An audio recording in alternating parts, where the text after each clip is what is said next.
Okay.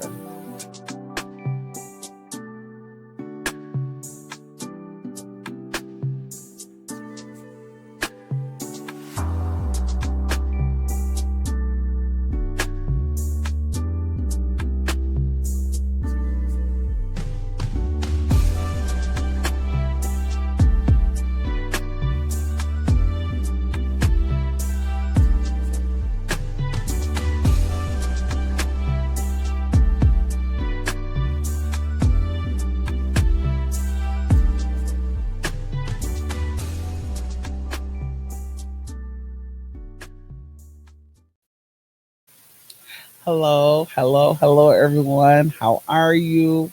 I hope that your day is absolutely amazing. Um, it is your host again, Jacquell, and we are here at the Wow Podcast, and we are always trying to find ways to help you with your health, body, mind, and spirit. I want to kind of just jump into what we've been talking about. If you've been following me on either my short videos or even here, the last time we were talking about was anger. And we were talking about how anger affects us during our grieving sessions, during when we have these different waves, how anger has been a huge component to us having a healthy life. And what does a healthy life really looks like, right? Like how can somebody tell you like, oh, you can't be upset, you can't be this, you can't be that? No, you can. You can have some sad moments, and I'm just recapping what we kind of talked about before. You can have sad moments. You can be upset. You can be angry. Um, you can have those moments to make you feel uncomfortable. However, it is imperative that you understand that your body holds everything in, and this has caused us to have so many forms um, of destruction to our body physically, destruction to our body mentally, destruction to us emotionally, destruction to us spiritually, to where we are now always in forms of depression, in forms of anxiety. We have forms of PTSD. You have people that have developed bipolar. Some people have even developed schizophrenia because of the chemical imbalance. There are so many things that have happened to us off the stems of our emotions. There are so many people, even past here in Milwaukee, we have been seeing on the news of people dying at the hand of someone else because of the anger and rage.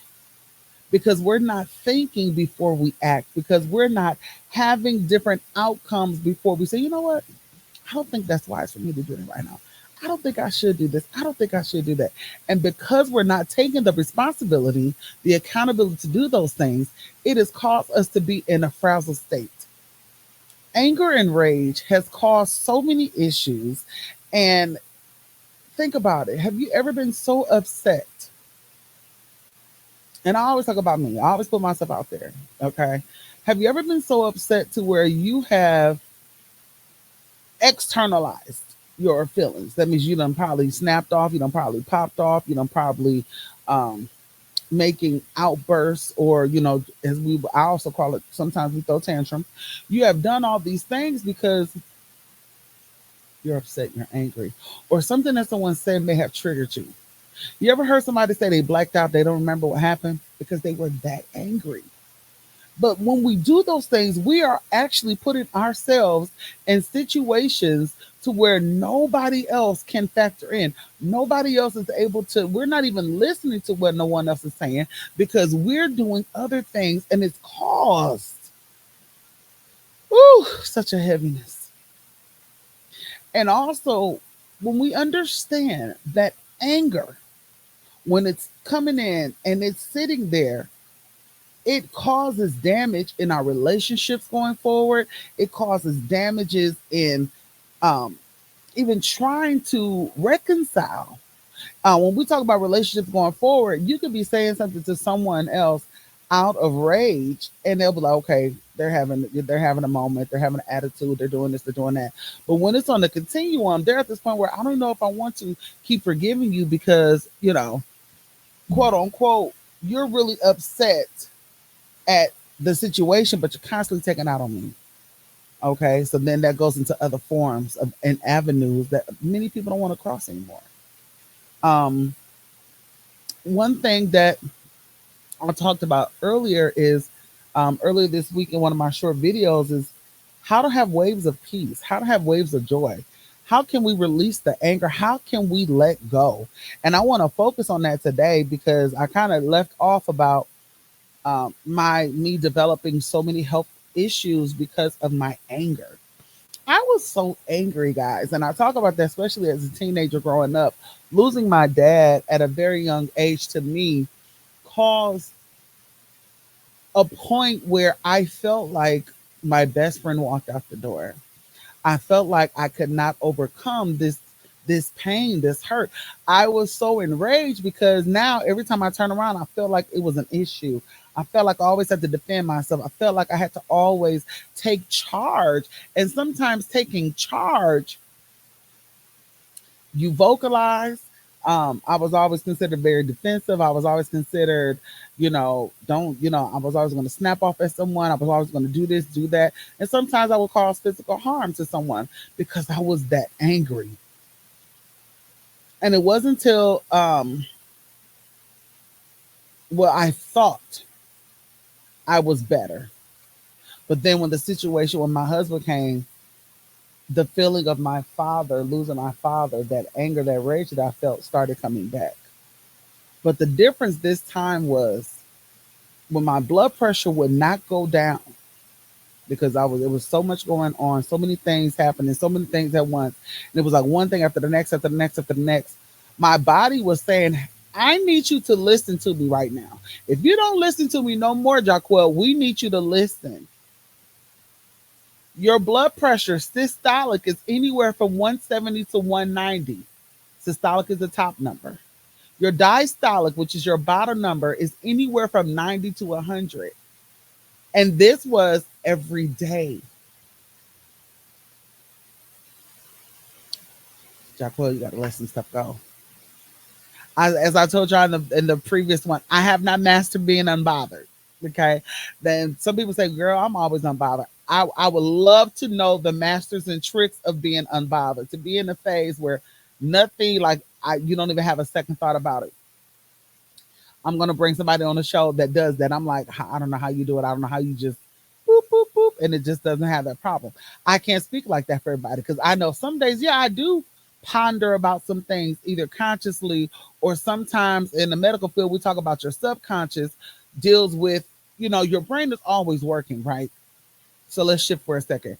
In the medical field, we're taught about how your brain is always working. It's always, it continues to have your body to function. It continues to have everything going on.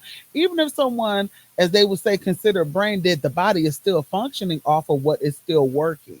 So regardless of what that is. So if we translate that to, if you're dealing with a situation, if you're dealing with hardship, if you're dealing with, loss of a car, job, housing, things of that nature, your body is so tense and it's telling the brain, like, hey, what we gonna do? So the body becomes so tense physically to where, because I'm always wondering about it, I'm always thinking about it. And even if I go to sleep, my brain is still dealing with it because my body is so tense. It hasn't been able to let out no type of stress. It hasn't been able to let out any type of steam because I'm frustrated. I'm angry. I'm mad. I'm frustrated. I'm angry. I'm mad. I'm frustrated. I'm angry. I'm mad. Can you imagine? And this is what really happens. Our body is like this everywhere we go, everywhere we walk. And you're worried about why you're having aches and pains, right? You're worried about, like, man, my body, I couldn't even sleep right. I was so tense. My body was so tense. And you try to take a hot shower, but you're not releasing what's really going on. What is the root of the problem? What is the root of your concern? What is the root of your heart? What is it that is causing you to be so upset? And sometimes we get so angry, we cry. I cry because I can't handle the situation. I cry because I don't know what's going on. I cry because I don't know how to solve the problem. I cry because, you know what? I did go and I prayed to God and I'm still trying to figure out how to do this. I went and I talked to my therapist and I'm still not sure or confident that I'm able to do this by myself. So our body tenses and it stays there until we are actually at a place where we're able to release. And I want to focus on that today. People always say, like, you should be in a peaceful state. You should be this, you should be that. If you lost someone, they wouldn't want you to be sad. They wouldn't want you to be hurt. They wouldn't want you to be angry. If you lost your vehicle, if you lost your housing, if you lost, um, income, sources of income, those things of that nature, your body is always like, how are we going to do it? How are we going to fix it? How is this going to work? How is that going to work? And you have to figure out how to accept. Remember, I told you that acceptance a few videos ago, and how to push and persevere through. Now, a few days ago, and I'm using my phone today, y'all. Woo, this is different for girl. I talked about how in one of my videos earlier, or the past week, about waves of peace and joy. And when we're talking about waves of peace and joy, what does that really look like? How can we sit up here and say that we want waves of peace and joy when everything around us is putting me in a state of being like, I can't make it. I can't do this. I can't do that. This isn't working. I tried this. I tried that. Still not working. I want to be better. I got to be better. It's still not working. Every time I turn around, it's something. I don't want to get out the bed today. Why? Because every time I get up, it's something negative that happens. Every time I walk out the door, it's something that's going to happen. You have to be in control of and declare your day. You have to be in control and declare what's going to happen to you that day. Am I saying every day you walk out the door that everything's going to be perfect and peaceful and harmony? Absolutely not. That's what the enemy comes to do. He comes to steal, kill, and destroy. But I have the power. I have life and death that is in my tongue to control what's going to happen to me. And when I say that I'm going to have this, I'm going to have that, I am pushing myself into a place where I am releasing things that I cannot control. So, what does that mean? As angry as I was about my father passing away, I came to the root of the issue is that I was so upset and angry, and I had so much guilt behind that because I felt like I didn't have enough time. I felt like I did not have enough time. I only had 14 years with my father. To me, that was not enough time. How many more times could my father call me Scooby Doo? And if anybody know me, about once to twice to three times, maybe more a month, Jacquell was having love taps from her father. Don't worry about it. I was always doing something. Or it was my mouth. Okay. And in those conversations, even if my father just gave me some love taps, okay, I was right back in his face, making him a glass of water, doing this, doing that, because to me, that was my best friend. Even though I knew that if I did this or I did that, it was going to cause me to get in trouble. Oh, and my family, from my cousin on, everybody can tell you about the stories because my stories were quite hilarious. So with that being said, everybody know when Jacquell was getting. But when my father was no longer here, I was so angry. I was angry with God. I was angry with my family. I was angry with everything that I could not control because I felt like I didn't have anybody to help me the way I needed help. And all my father did or could do at that time was encourage, right? My father was a big person that encouraged. My father was a big person on affirmations, you know what I'm saying? Speaking into your life. My father was an amazing man, but I felt like I didn't have enough time. And I held so much anger and bitterness in my heart because I felt like, Lord, and I'll be transparent with you all. There are so many people out here doing evil things, doing wrong, doing this. Why did my father have to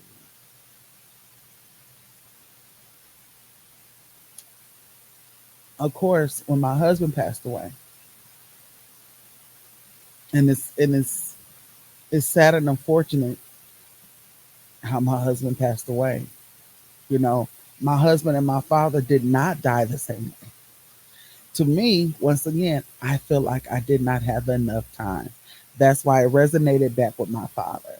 But I said, this time I cannot, I will not, I shall not have another stroke, come close to a heart attack, come this way, come that way, because there's some things that I could not control. I could not control what happened to my husband.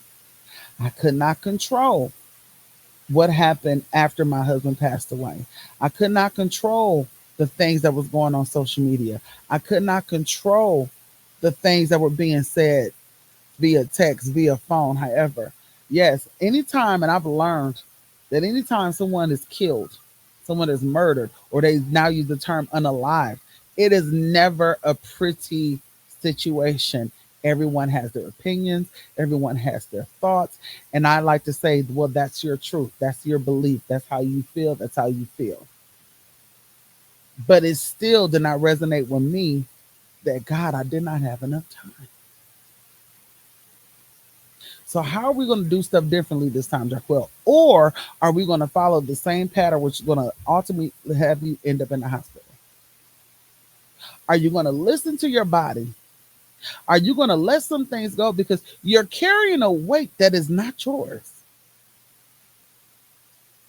You're carrying weights of things that's built up over the years that you had no control over in the beginning. You were 14 years old. How are you going to stop your father from passing away?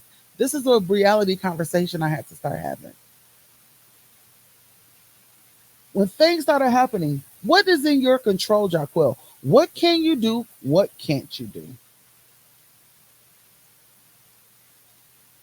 And then when I understood, and even recently, not too long ago, the things that I cannot control,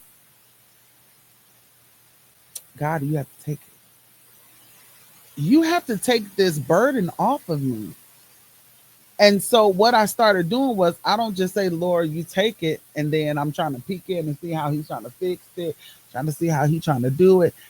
I'm gonna just give it to you. Huh? You take that because me holding on to it has caused my body to shift out of alignment physically. Me doing this has caused my body to take something on and take on a weight that should not be there. I'm accepting more hardship and damage possibly that could be happening because I'm not allowing myself to let things go. And when I say let things go, we're talking about people, places, and things. What is in your control of what you can handle is what you deal with. What's not in my control, I have to let it go.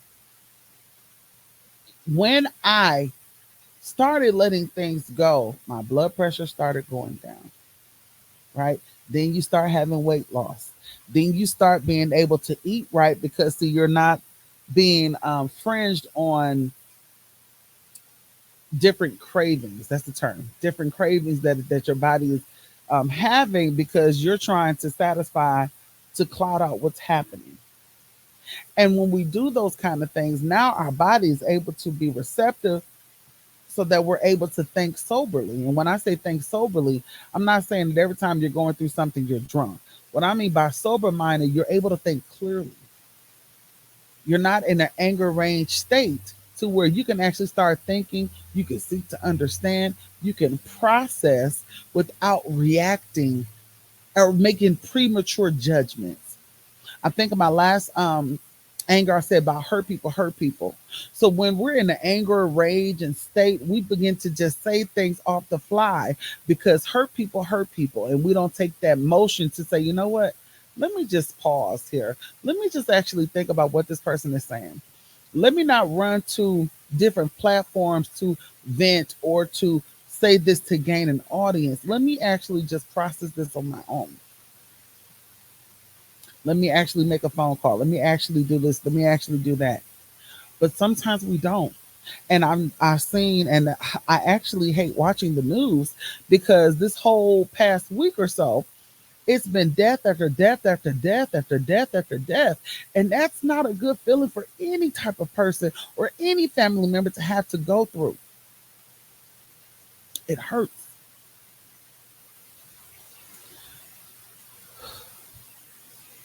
So when I shift into peace, when I shift into joy, it wasn't something that just happened overnight, right?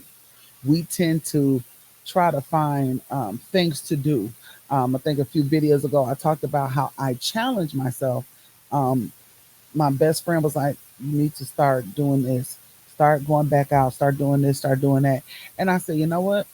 I challenged myself to start going to the movies on Tuesdays, like my husband and I would do. I started challenging myself to, to we went to the gym at a certain time. Well, let me start going back to the gym. Let me start doing this. Let me start doing that." And I started forcing my body physically, mentally, emotionally to do things because in my mind, I have to push forward regardless because the world cannot is and will not stop because you want to take a pause. And sometimes when we're in that state of being, we can't pause. And the reason why we can't pause is because it's almost as if everything is pushing it's going to push behind you or it's going to overtake you. And I don't want anything to overtake me because I've came too far, this far, to now say, you know what? Today I'm going to take my time and I'm going to do this. Tomorrow I'm going to work on this because I only can do so much. And by doing that, I allowed my anger and my rage, I killed it to the point where if something was being said, things were being done out of my control, I've learned I have no control over it. And we get angry when we don't have that control over the things that we want. So when I started saying, you know what, Jacquell, that's out of your control, my body just went, you know what, I ain't even gonna worry about that today. Bills got to get paid. You know what, God, that's your problem. I can't focus on that. I can't deal with that today. You know what I'm saying? Getting a phone call from the school, getting a phone call from this college, from over there. I'm not, can't deal with it today. I can demand where my peace can be because I'm demanding it out of my mouth because I'm going to constantly produce life. When I decided that my life was more important than swaddling and in the depression, swaddling in those, and it can surround itself around you and engulf itself around you to the point where you cannot breathe. You can't do anything. There's nothing that's happening. It's like it's so out of your control. And it's out of your control because we allowed it to be. We allow these things to happen. But when the wave of peace comes, I noticed when I start letting things go. I mean, I had to take the word from Elsa when she said, let it go. I said, we're going to be like Frozen and we're going to let it go. I can't control this. Let it go. I'm not going to hold on to something that I cannot. It's too much for me. And even though this is a little bottle, and I'm using this as an example, this is probably too much for me to handle what's inside. So because I say, you know what, I'm not going to deal with it, I'm going to put it right there. And that's what we're going to deal with. So what does that mean that you're going to do, Jacquell? I'm going to handle what I can handle. Can't nobody outbeat what's happening in your life. Can't nobody tell you how you're supposed to, as we say, can't nobody tell you how to do this. Can't nobody tell you how to do that.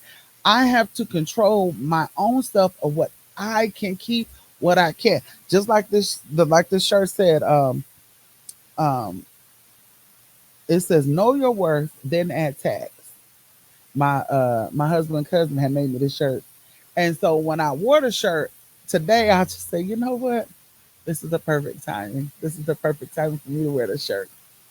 Know who you are, know what you represent, know whose you are, know and understand that no weapon formed against you shall prosper, knowing and understanding that I am the righteousness of God, knowing and understanding I am the heritage of the Lord, knowing and understanding my favorite scripture, I can do all things through Christ that strengthens me.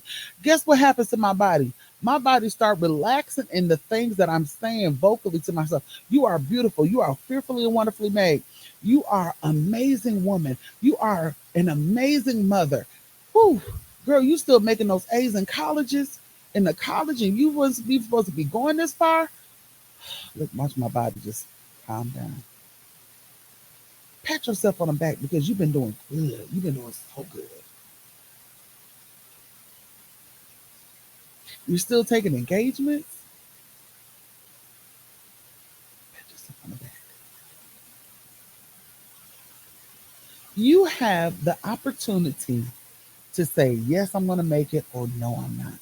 You have the opportunity to push yourself to excel.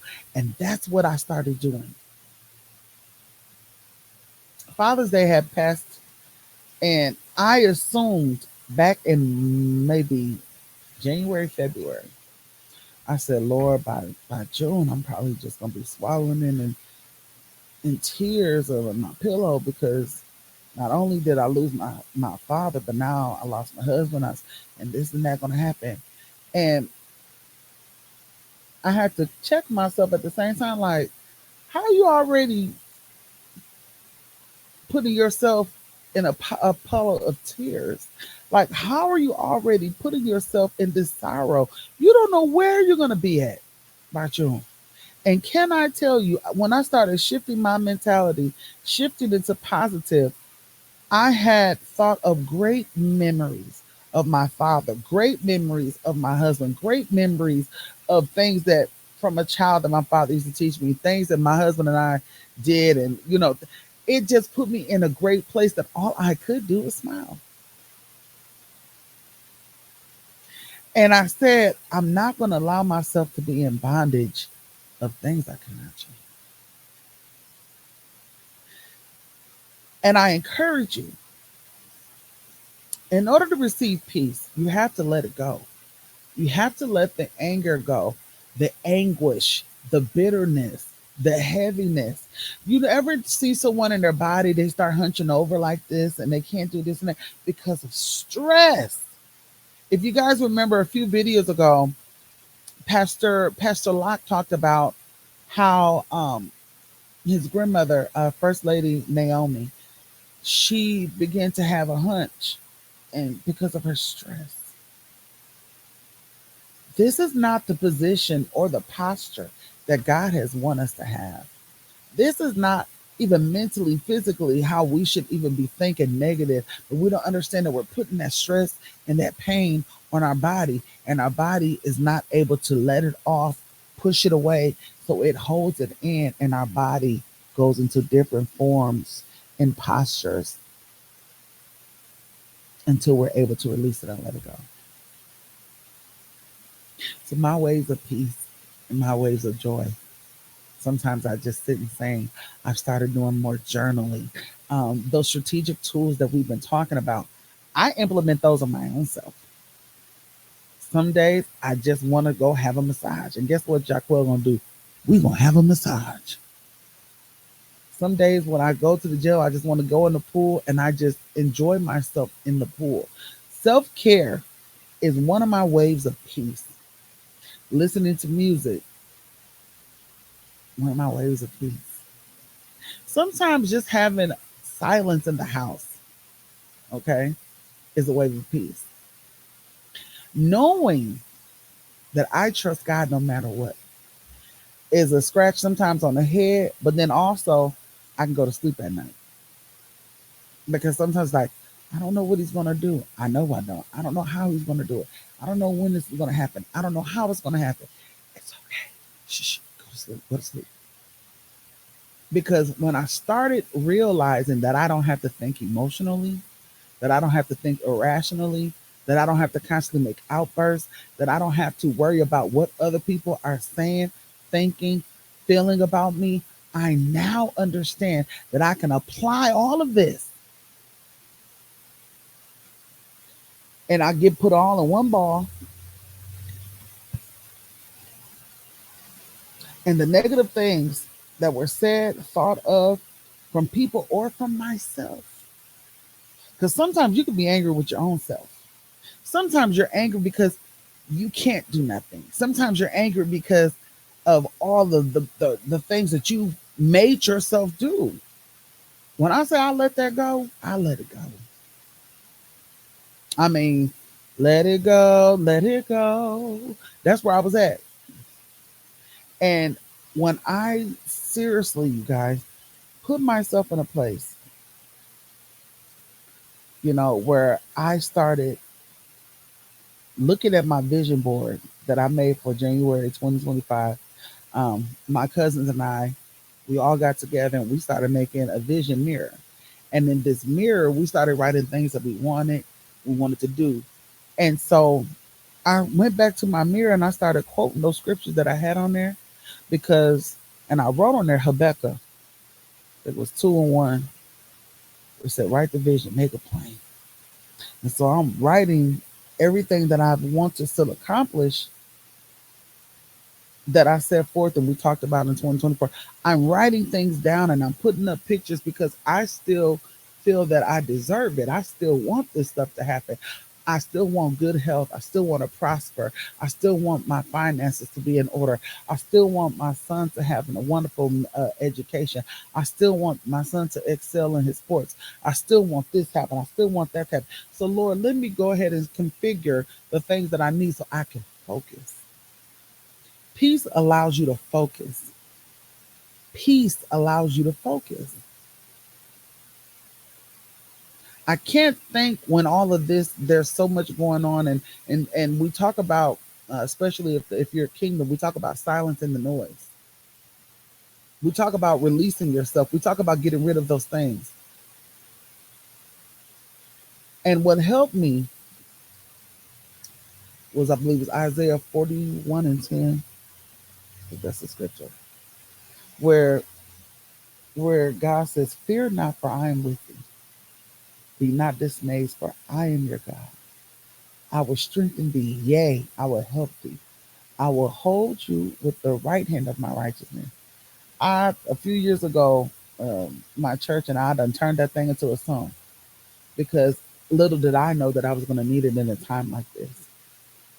When I say I want that peace, I have to let things out of my hands that's too heavy for me. It's too overwhelming. It's too barren. I like to sleep at night. I don't like to be up pondering and wondering what's going to happen. I like to have an amazing meditation and stretching with God in the morning. I can't do that if I have all of these things constantly toiling in my mind. And then that helps you properly heal. How can you heal when you have all of that baggage?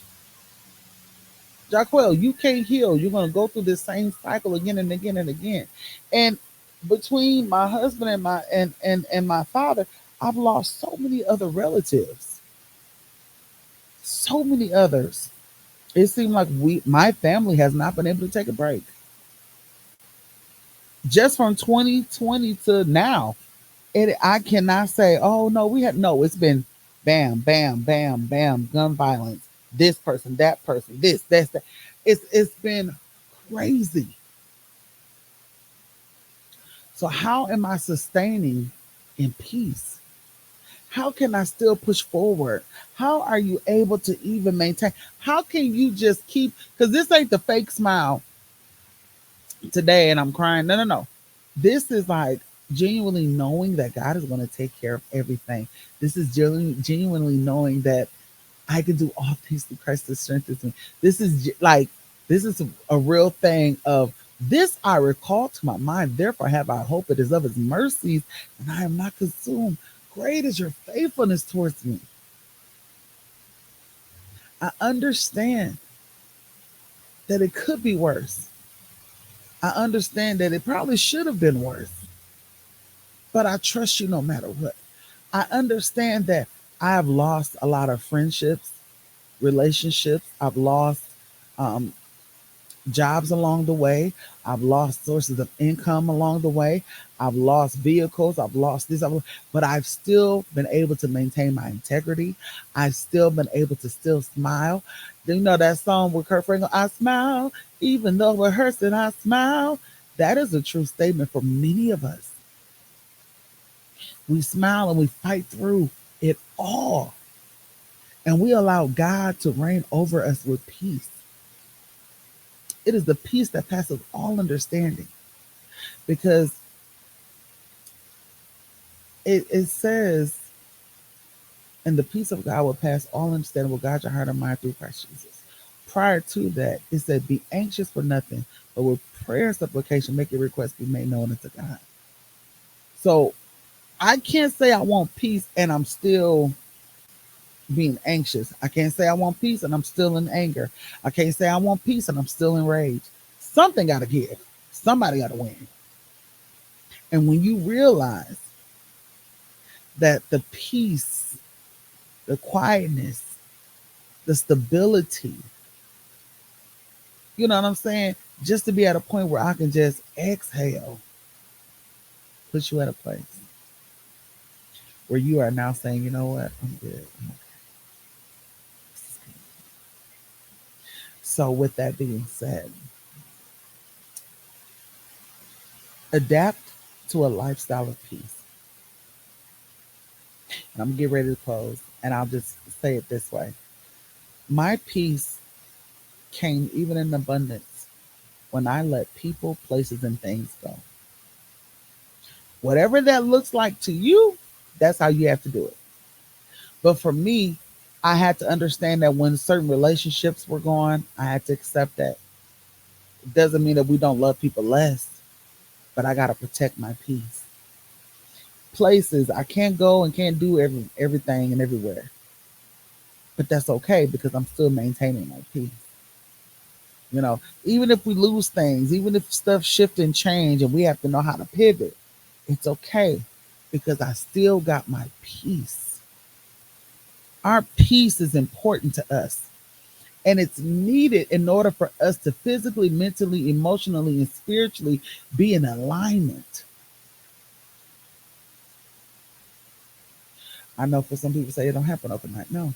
It's just like if you were going through the deliverance. You go to the altar and you get prayed and everything happens there. But the deliverance walk happens after you leave out the church door. So that means after I say, Lord, I want to give it to you, that's when everything really starts happening. If it ain't one thing, it's another, right? That's what the song said. And so because of that, you're put in a place of, do I pick it up the issue or do I leave it alone? Do I deal with it or do I not deal with it? But if I could just give you some wisdom, if you let it go, it's not going to hurt. It's going to help you in the long run. The more you let things go, the more you're extending your life expand. You're extending your health.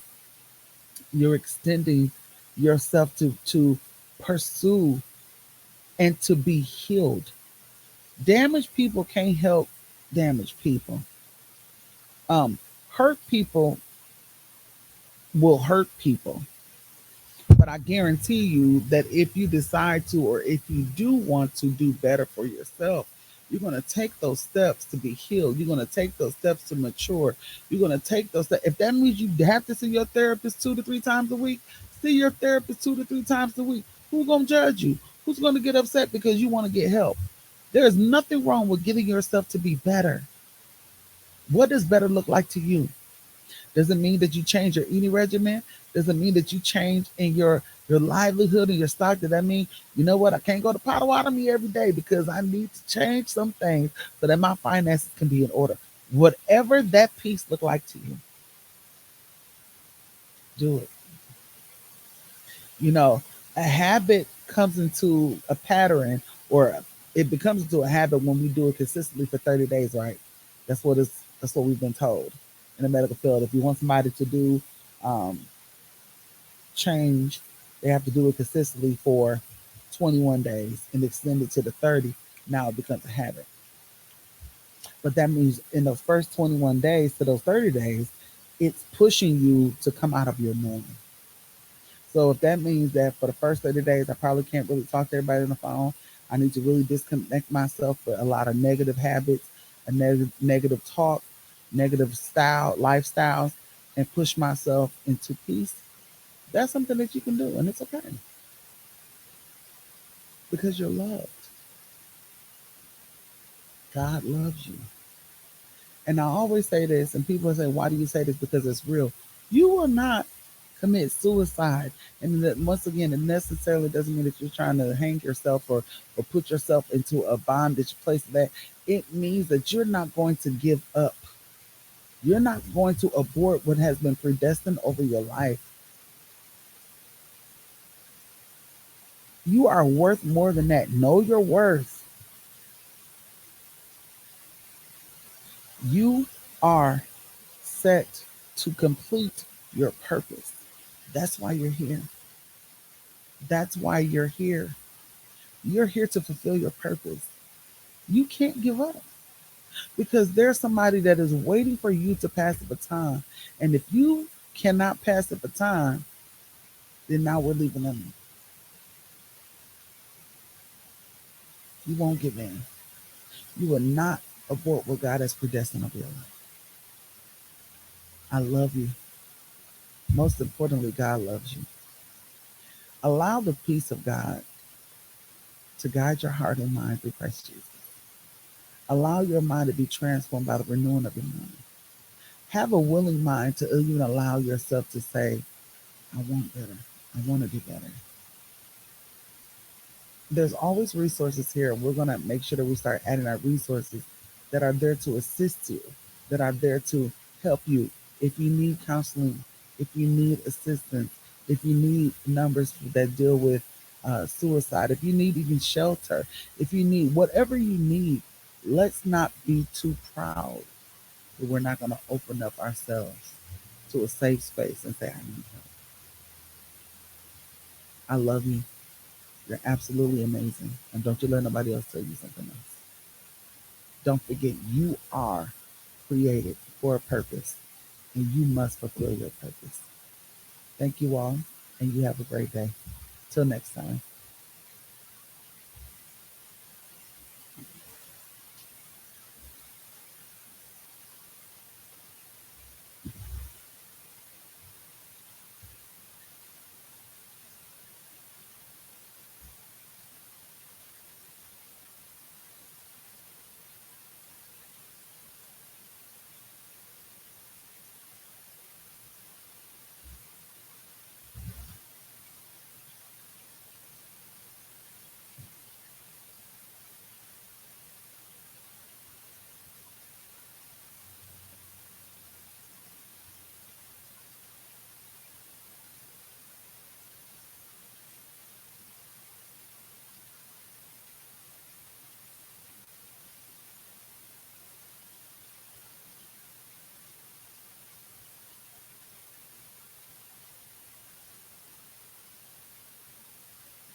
I'm gonna have you,